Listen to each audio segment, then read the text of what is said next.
서아프리카 베냉 앞바다에서 참치잡이 조업을 하던 한국에서는 5명이 오늘 새벽에 피랍됐습니다. 피랍된 이후에 어디로 갔는지 아직까지 소재 파악이 안 된 것으로 전해지고 있죠. 관련해서 분쟁 지역 전문 독립 PD죠. 김영미 PD와 함께 이야기 나눠보도록 하겠습니다. 안녕하세요. 안녕하세요. 네. 어떻게 서울에 계속 한국에 계속 계셨습니까? 코로나 코로나 때문에 때문에 어디 못 갈 나가. 데가 없어요. 중동, 아프리카 이쪽 지역을 주로 가시죠, 김영미 네네. PD님은.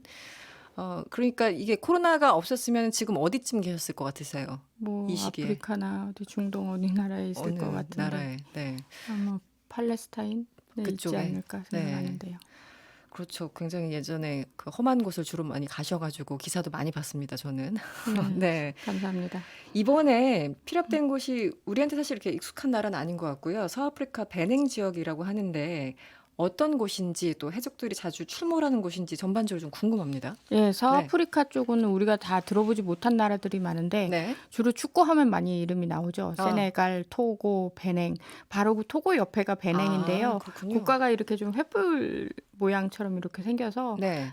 사실 바다는 되게 조금 가지고 있어요. 아, 횃불 몇 끝에 이렇게 끝자락에 윗부분, 바다를 예, 접하고 바다가 있어요. 아주 적은데 음. 그 접한 바다 이름이 기니만이라고 합니다. 네. 그래서 아프리카 보면 이렇게 해골 모양으로 된 뒤통수 쪽에 네. 그쪽 바다, 뒤통수 쪽 바다가 기니만인데 그 부분에 이제 접하고 조금 접한 거기서 이제 사고가 난 거예요. 그렇군요. 그래서 이 베냉이란 나라를 처음 들어보신 분들 굉장히 많으실 텐데요.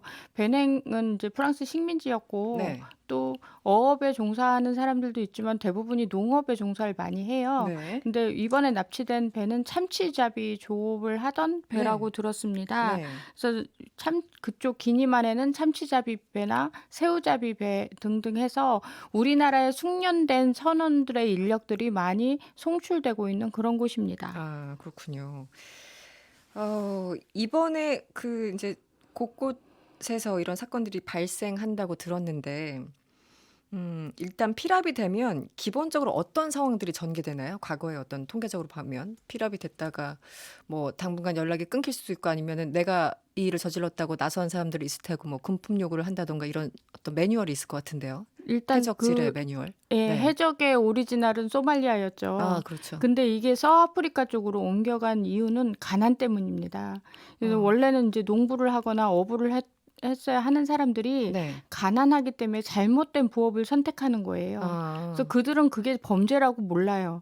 워낙 문맹률도 높고 네네. 또 교육의 기회가 없던 사람들이라 대부분이 그 가난하기 때문에 그냥 비즈니스라고 생각을 해요. 그 그 자체를요. 자체를. 그래서 스피드 보트를 갖고 나타났다든가 네. 아니면 외국인이 타고 있다는 사실을 안다든가 이런 거는 사전에 네. 미리 그 배 안에 있는 누군가의 조력자를 통해서 사전 정보를 미리 습득한 거죠. 그래서 배 안에 있는, 네. 어느 쪽으로 조업을 나간다까지 동선까지 파악을 한 다음에 이들이 이 피납을 하러 나가기 때문에 사전에 미리 계획된 범죄라고 보여지는 거죠.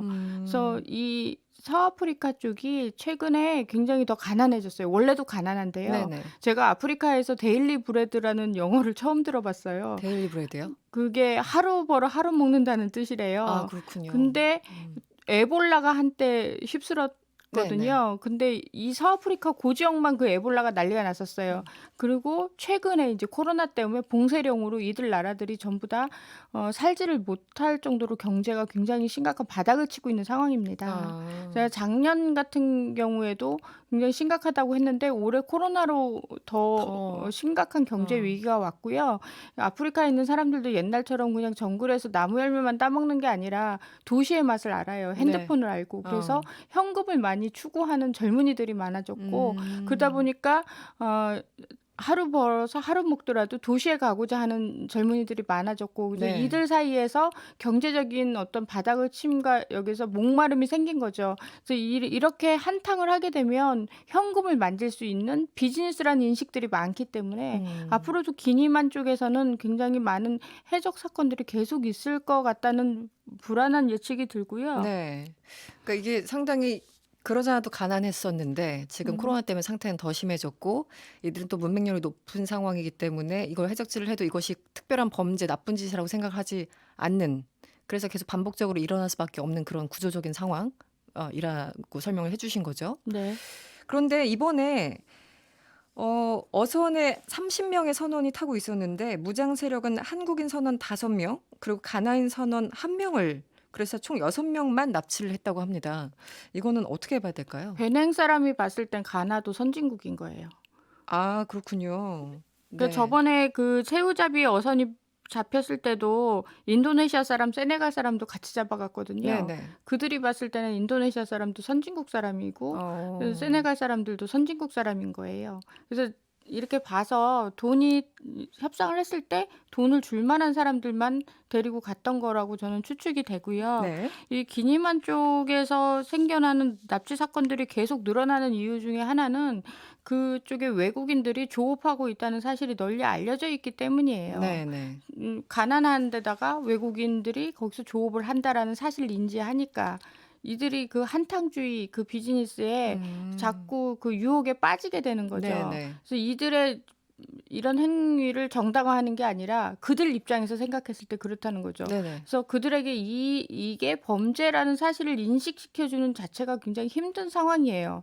그래서 이게 당연히 범죄죠. 당연히 그렇죠. 범죄이기 네네. 때문에 이거를 어떻게 해야 될지 그거는 사실 우리나라만의 문제가 아니라 그 서아프리카에 있는 그 다른 나라들의 국제 관계 그리고 네네. 공조 이런 것들이 지금 가장 문제가 된다고 생각을 합니다. 정부의 그 베냉이라는 국가의 정부의 어떤 그 뭐 공권력, 치안력 이런 것들은 전혀 기대를 할 수 없는 상황인가요? 서아프리카 상황들은 그 각 나라들이 정부가 다 있습니다. 네네. 우리나라와의 외교 관계들도 다 있고요. 그래서 이런 사안이 생겼을 때 외교 관계가 발동하지 않는 것은 아닙니다. 소말리아처럼 무정부 상태는 아니지요. 네네. 그렇지만 공권력이 우리나라처럼 세거나 군대가 완전히 틀이 잡혀 있거나 네네. 아니면 부정부패해서 자유롭거나 그렇지가 못한 거예요. 그래서 이 납치한 해적 세력이 어떤 세력인지 정확하게 알지도 못하는 상황이지만 네. 이들은 부족국가 사회이기 때문에 정부 관료와 이 해적과 어떤 부족과 연결이 돼 있을 수도 있어요. 아. 그랬을 때는 약간 부정부패의 문제가 끼어들었을 때 네네. 또 정부가 역할을 못할 수도 있는 그런 요소도 있기 때문에 사전에 이런 부분들은 외교 관계를 통해서 돈독하게 해놓더라도 그런 돌발 변수가 있다고 여겨집니다. 그들한테는 그 아시아인에 대한 그 개념은 어떤 건가요? 아까 그 뭐 인도네시아, 뭐 세네갈 이런 분들도 이제 이런 사람들도 다 굉장히 잘 사는 나라처럼 인식해서 납치를 하게 된다고 했는데 그 사람들 눈에 아시아인들은 뭐 한국인들은 어떤가요? 그 사람들한테 뭐 아시아인은 좋은 사람들이고 같이 외국인이라는 인식뿐이 없겠죠. 근데 문제는 그렇게 나쁜 마음을 품었을 때 네네. 이 사람들을 잡아서 돈으로 협상을 해서 한탕을 하겠다라는 나쁜 마음을 품었을 때가 문제가 되는 거죠. 그래서 우리 선원들이 저번에도 그 가봉에서 피납이 됐을 때도 우리 선원은 1명이었거든요. 네네. 그 다행히 이 참치잡이 어선이었던 이 배는 네네. 선주가 프랑스 사람이었어요. 그래서 37일 만에 협상 끝에 풀려날 수 있었던 건데 네. 그래서 그분이 가졌을 그 트라우마도 엄청날 거란 말이죠. 그래서 사실 풀려났었어도 37일간의 그 공포는 그렇죠. 누구 뭐 막 어디 가서 말을 할 수 없을 정도라고 생각이 듭니다. 그래서 이런 사건들이 생기기 전에 사전에 예방 대책들이 굉장히 강구되어야 될 거라고 생각이 듭니다. 그 당시는 37일 만에 풀려났다고 그러셨나요?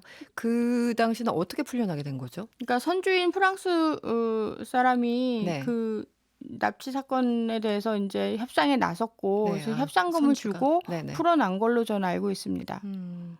그런 과정에서 우리 정부가 개입할 수 있는 여지랄까? 그런 건 어느 정도 될까요? 우리 정부 입장에서는 우리 국민의 생명과 안전을 끝까지 추적하겠다는 입장이기 때문에 네네. 그 지금 현재 이제 배남 국가하고 또 이쪽에서 이제 외교적인 측면에서 노력을 충분히 할 거고요. 또 비상대책반을 꾸리셨다고 하니까 외교적인 면에서는 최선을 다할 거라고 믿고요. 그리고 기니만에서 벌어지는 지금 현재 해적 사건은 아직까지는 소말리아처럼 대형화돼 있지는 않아요. 아, 그렇군요. 다행히 네네. 아직까지는 30 며칠 만에 풀려나는 단계이고 원하는 금액도 그렇게 초대형 금액은 아니에요. 근데 앞으로 그렇게 발전할 가능성도 굉장히 많거든요. 현재 우리 선원들이 굉장히 우수한 인력이기 때문에 네네. 부산에 있는 송출 회사에서 계속 그 선장이라든지 갑판장, 기관장 이런 분들을 송출을 하십니다, 그쪽에. 그래서 이분들한테 최대한 안전 교육을 좀 더 안전 교육이 필요하고요. 그리고 이쪽에는 우리나라 군대를 파견하기가 힘들어요. 네네. 그 단독으로. 아. 그 소말리아 해역의 동아프리카 쪽은 연합군이 모여서 군사 작전을 하기 때문에 소말리아 해적이 거기서 어떤 활동을 할 수가 없는데 네네. 기니만 쪽도 앞으로는 유럽이나 다른 나라 연합군의 군사 작전이 재개되면 모르겠지만 우리나라 군이 단독으로 단독으로. 군사 작전을 하기는 힘든 상황입니다. 그래서 그때까지는 어떻게든지 안전 교육과 사실 이게 내부의 조력자로 인해서 얼마든지 그 정보가 노출이 될 수도 있잖아요. 네네. 그래서 이런 부분들을 사전에 그 가시는 선원분들에게 안전 교육을 충분히 하셔야 된다고 생각을 합니다. 문자를 김영민 PD님 말씀 들으면서 문자 주셨는데요. 6816번님, 가나에서 선원 생활을 10년 정도 했습니다. 와. 피랍 위치가 해적들 종종 출몰하는 지역입니다. 모든 선원들의 무사 귀환을 기도합니다. 이런 문자. 네, 감사드리고요.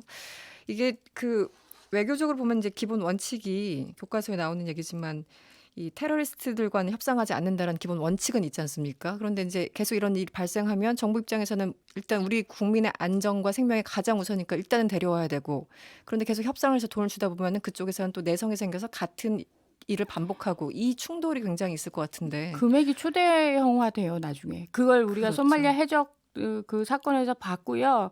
그쪽 지역은 바다 쪽에서 기니만 쪽에서 그 해적들이 계속 출몰하는 이유는 가난 때문이거든요. 그리고 앞으로도 그쪽에 종사하는 그 해적들이 계속 나타날 거고요. 네네. 사실 바다에서 그러니까 강도가 이게 나타나면 해적이고 육지에서 나타나면 무장 세력들인데요. 네네. 지금 육지도 되게 문제거든요. 사실 그 베냉 위쪽이 바로 부르키나파소인데 거기도 우리 국민이 납치가 된 적이 있습니다. 그렇습니까? 네, 네네. 그래서 그쪽 서아프리카 쪽이 사실은 근본적으로 가난하기 때문에 생긴 문제들이에요. 네네. 그래서 이 문제들은 단순히 무력으로만 해결이 되지 않기 때문에 국제적인 공조가 필요한 거고요.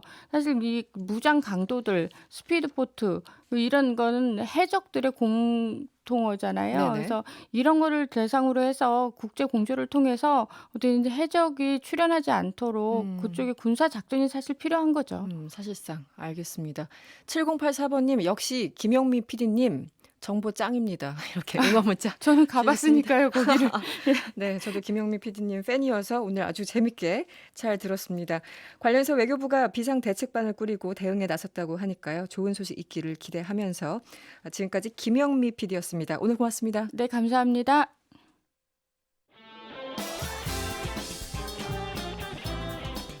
여러분의 퇴근길을 꽉 채워드립니다. 평일 저녁 6시 5분 이승원의 세계는 그리고 우리는